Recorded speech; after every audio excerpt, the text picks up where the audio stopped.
আমি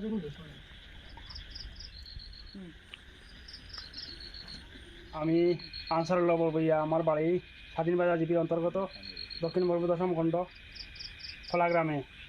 এই জ্বর তুফানে আমার ঘরের অবস্থা খুব কাইল। আমার ঘরের মধ্যে দুইটা ফিজিক্যালি হ্যান্ডিক্যাপ মানুষ, আমার ভাই এবং বোন, আমার মা 80 বছরের বৃদ্ধ মা এবং আমার একটা মেয়ে, আমার আমার ফ্যামিলি লইয়া যখন তুফানে আমার ঘর ফেলাইছে। মানুষ মরার খুব সম্ভাবনা আছে, কিন্তু আমার আল্লাহ আমার মানুষগুলো আমি বাঁচিয়েছি। এখানে চকির তলে আমি বাঁচিয়েছি, নাহলে বাঁচার কোনো উপায় নেই। 6 জন মানুষ মারা গেলাম আমি, আল্লাহ আমার বাঁচাইছেন।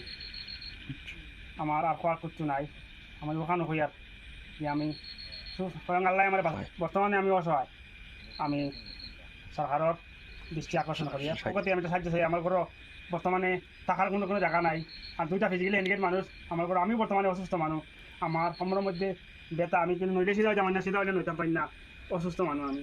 এর বাদেও আমার এই অবস্থা, যেটা প্রাকৃতিক ব্যাপার। স্বয়ং আল্লাহ করছেন, আমি সরকারের সাহায্য চাই। ধন্যবাদ। আজকে রাত্রে 10:40 সময় মানে অত্যন্ত শিলাবৃষ্টি হয়েছে সোনাই পূর্বাঞ্চল, স্বাধীন বাজার, খোলাগ্রাম, দরাখান্দি, রামনগর, কচুদরম।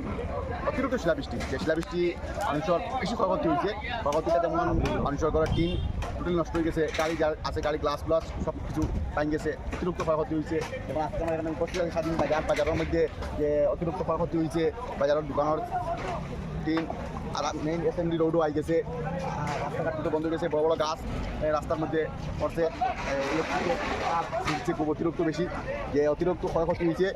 আমি জেলা প্রশাসনকে অনুরোধ করি আর যে কম সময়ের মধ্যে এইটা আইয়া দেখিয়া যে ক্ষয়ক্ষতি কীরকম দেওয়া যায় বা কীরকম সাহায্য সহযোগিতা করা যায়, আমি জেলা প্রশাসনকে অনুরোধ করি। আর এই ক্ষয়ক্ষতির সবচেয়ে বেশি বড় কথা হলো যে আমরা আজকে প্রায় 5-3 দিন কারেন্ট ইলেকট্রিসিটি মানে আর খুব কষ্ট। এর মধ্যেও আজকে দেখা গেছে যে মেইন লাইন যেটা কারেন্ট আছে এটা ছিঁড়ে গেছে, তার যেটা আছে এটা অতিরিক্ত ছিঁড়ে গেছে। ক্ষয়ক্ষতিটা অতিরিক্ত হয়েছে। আপনার দেখতে পারবেন এই টিন আছে, মেইন টিন যেটা দোকান আছে, দোকানটা সব সড়কের মধ্যে হয়ে গেছে।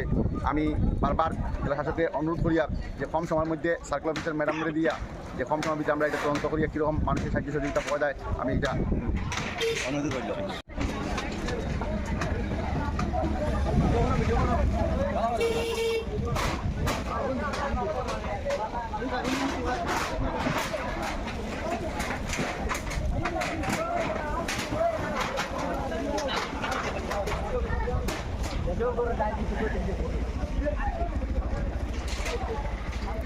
লাইট মারো না।